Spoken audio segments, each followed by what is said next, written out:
This is a return to my comfort zone from 2002. Thank you.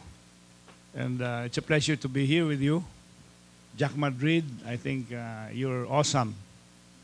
You're awesome, you're eloquent, you have passion, and hopefully the incandescent light bulb will be LED pretty soon for the digital commerce industry.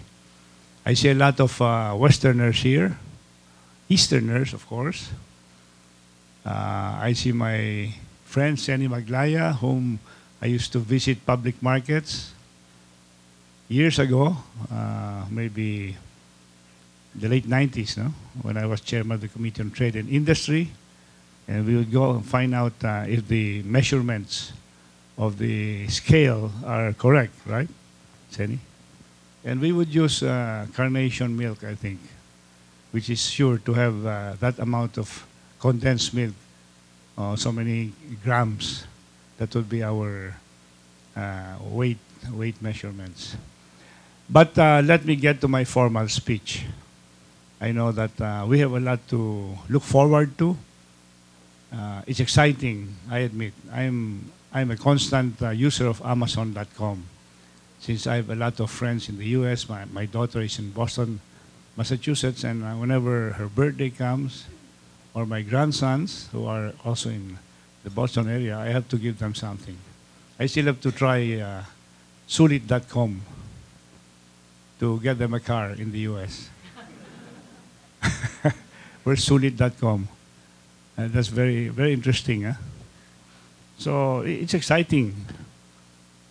So I think I have to go to my speech because Yan is waiting. And let's get, it's short. It's not even 5 minutes. So let me go to it. I might keep on meandering. So Jack Madrid, again, let me greet you. Let me greet Senny Maglaya, the USEC of DTI, Miss Norlin Babiera, whom I work with during the e-commerce law and the Y2K, with David Paraiso of Los Angeles. And of course, our country manager of Axon, who's been one of the dynamic movers, David Condon. I'm sure it will not be M, but N, right? Yes, that's a big issue here in the Philippines because Thailand pushes a lot of safety nets. We call it here parachutes. The condom, no? You're laughing because maybe your friends call it capote, you know, like raincoat for some. Don't blush. So it was passed into law in 2000, mentioned earlier, 8792 Republic Act, and that's a problem of being a bit busy in the campaign. I just came in from Cagayan de Oro last night. So my trusty former aide, Suharni Samanodi, who's from Cotabato City, now chair DCOM, Secretary of Cooperatives in the Senate, has agreed to back me up. I need a lot of volunteers in the campaign. So she's doing this pro bono, right? Except for free lunch, one of these days. And of course, Ray David of Great Wall Advertising, who has been very instrumental in iTech before the CICT law. The executive order of GMA was started to initiate the e-commerce law. E-commerce is certainly making headway. Bullish Philippine economy, changing consumer behavior and lifestyle, and rapid technological changes are forces definitely pushing e-commerce to full maturity. It will never mature. It will just keep on going higher. But the most powerful driver of e-commerce, phenomenal growth in the country, is the individual, each one of us here, each one of you. It takes the ingenuity and courage of men and women like you to take local e-commerce to the apex. According to the 2012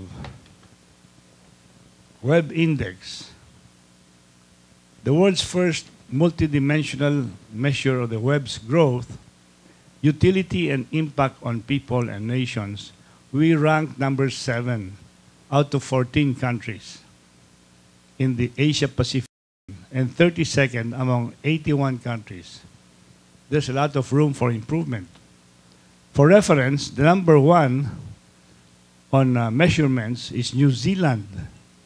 And then you have Australia, Singapore, Korea, Japan, China. 7th is the Philippines, then India, Indonesia, Thailand, Pakistan, Vietnam.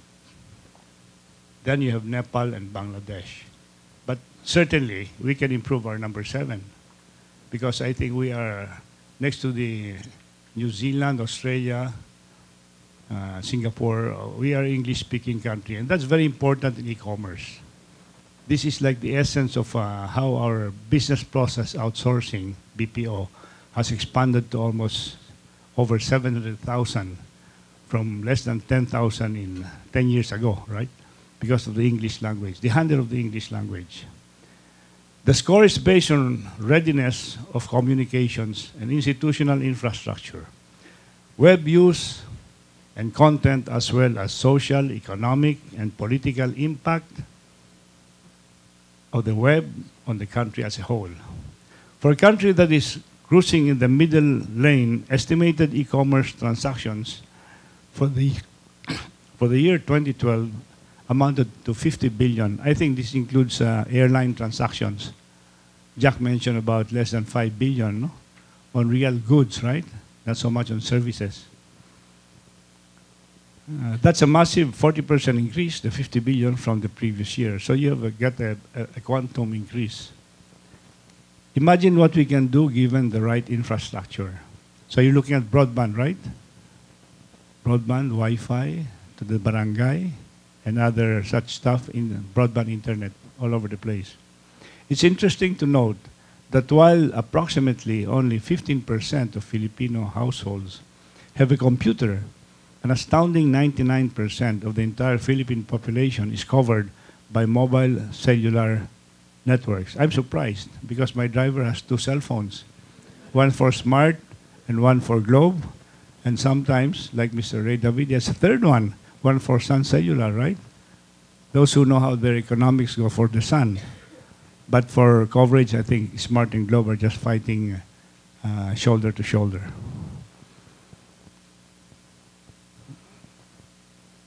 Mobile cellular. In the Business Monitor International, BMI, Philippines Telecoms report, mobile penetration was projected to reach the 100% mark last 2012. The same report also estimates a 114% penetration rate by the end of 2016, by the end of 2016 projection. No? Moreover, the Philippines is the world's 12th largest mobile market and the fastest growing smartphone market for Southeast Asia. Without a doubt, our country is poised for growth in mobile commerce. However, there is a need to put several things in place. It is imperative to prime our payment banking system, improve technology platform, and enhance government support through proactive, dynamic, forward-looking policies and regulations. So Jack Madrid mentions about capital, right? Jack?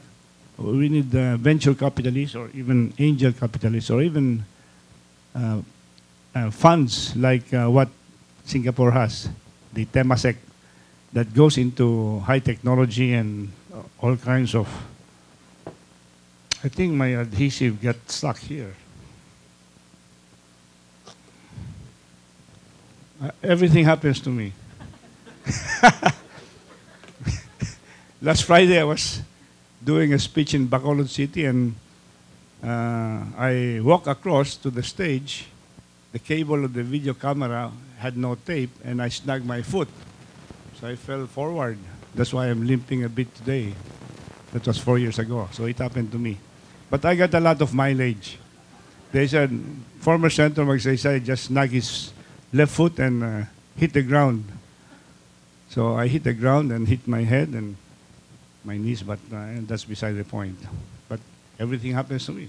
Imagine there's a big adhesive here and I couldn't get out of it. Well, maybe that's the downside, but as long as I've made you happy. Are we happy here in the Philippines? More fun in the Philippines. But truly, meandering. I used to have a travel agency during the 70s. I finally sold it 10 years ago because I was looking at e-commerce coming in. And I said, it's better time to get out. Because more transactions are now being done in Expedia, Orbitz, etc. And that's right. But the travel agency has been taken over by a friend, and she's handling it well because there are lots of bureaucracy in the Philippines. Even if you get your ticket, you still have so many permits. Like, of course, visa, passport, etc. So it's all like paperwork. Sad to say. We should have less paperwork. So let me finish. So, banking system, payment, PayPal. The Philippines is a member country of the UNCTAD, United Nations Conference on Trade and Development Board. In the last quarter of 2012, UNCTAD ASEAN met in Cebu to discuss advances and challenges in adopting and enforcing e-commerce legislation, as well as new legal and regulatory issues arising from evolving technologies and applications. The workshop produced a set of tentative conclusions and recommendations identifying and highlighting crucial cyber issues in the region related to e-government, electronic transaction laws, consumer protection, data protection and privacy, cloud computing, e-payment, e-services, cybercrime, spam, ICT capacity building, and awareness raising and cross-border cyber issues. The group is due to convene again next month. Seizing the full potential of digital commerce requires that adequate attention be paid to the legal and regulatory framework governing related transactions. Ultimately, in order to turbo boost electronic commerce, users need to be able to trust, that is the key word, trust, that their data is secure and their transactions are protected. Having said that, we have to revisit the Consumer Act of the Philippines, given the changing commercial landscape. That's where DTI comes in, Senia, the Consumer Act of the Philippines. Clearly, the government and private sector have to establish and sustain a dynamic partnership that will provide the ideal environment for growing and championing e-commerce policies and regulations. I'm happy to say, and I think that you will agree, that we're on the right track. Of course we are, with such bright minds around here. If we stay focused and strengthen ties and advocacy through forums like these, we will certainly hit overdrive in no time. And lastly, may I quote one of my favorite browser page, refdesk.com. It says, information is the currency of democracy. It's as simple as that. And e-commerce is information. Former Vice President Albert Gore used to say, this is the information highway. Now we're saying that this is the future. At present, we are in the future while we're doing present things. We have to put ourselves together and make use of all our resources, our initiatives, our knowledge, our professional experience, our own inventiveness and ingenuity. These are what makes the digital industry, mostly young people, and sometimes old people like me, still trying to imagine good things for the country, to make e-commerce more effective, to make life easier and more convenient for the Filipino, whether he's young or old, whether he's poor or rich. E-commerce can improve his life.